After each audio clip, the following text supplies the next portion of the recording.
I call Dr. Therese Coffey. 6 minutes, please. Thank you, Sir Charles, and it's a pleasure to see you in the chair for this important debate, and I congratulate Right Honourable Gentleman, the Chairman of the Select Committee, for securing this debate. I should start by saying I recognise the real importance of the Child Maintenance Service in trying to help particularly low-income children in low-income households.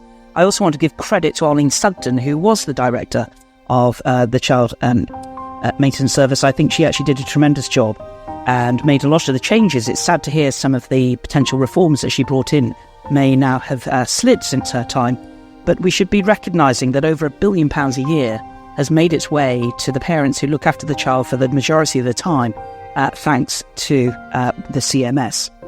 Now, several of us will have a lot of distressing stories, and when parents come to us, the very fact that they are struggling for their child is struggling, and it is terrible to see how children can often be used as pawns in this relationship, this dysfunctional relationship or non-existent relationship.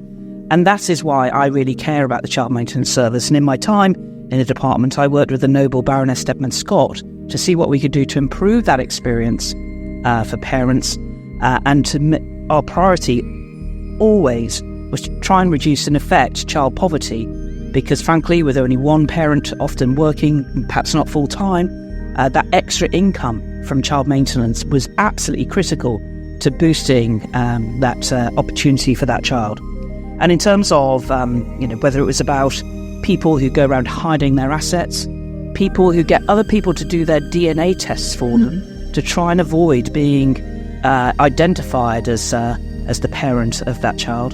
And I'm conscious the majority of the situations really are affecting women with their child. It does also affect men as well. So it's not, don't want to dismiss that in any way. Some of the most harrowing cases that I had is where the father has been left with the children and the mother trying to avoid, in fact, lying to my face as well about some of the instances. But nevertheless, I think some of the other work that's gone underway, and I think the department still continues to fund, like reducing parental conflict. There's a really important way of how the Child Maintenance Service is never seen really to take sides between the two parents, but is there to be seen to be on the side of the child. And that is absolutely vital in its approach. In terms of thinking through, one of the reasons this matters to me, I've already laid out, and we started to do a strategy, and it's good to see significant elements of that. I was delighted when the Honourable for Stroud and the Honourable Member for Hastings took legislation through the House with the support of the government, and of course that continued.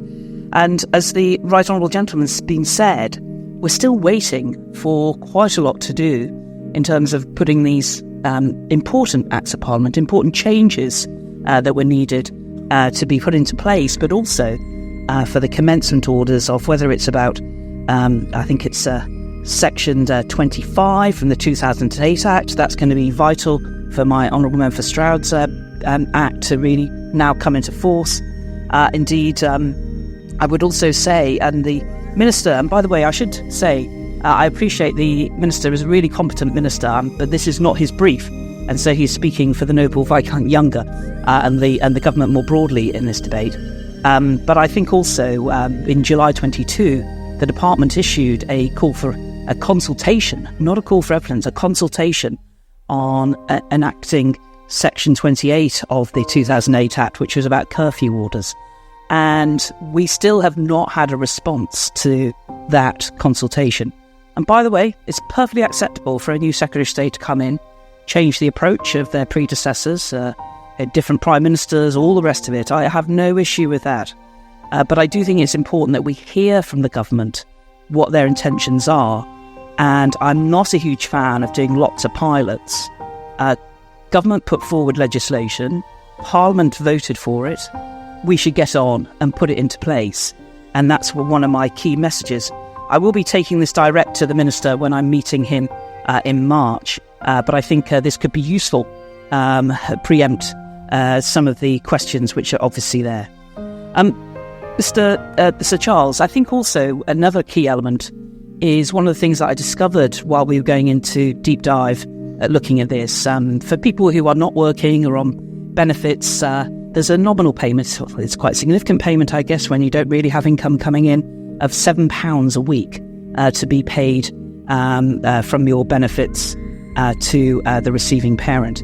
Now, one of the things that also then happens, there are challenges as well when not everybody is not working. With universal credit, you may have different elements of income support in that regard.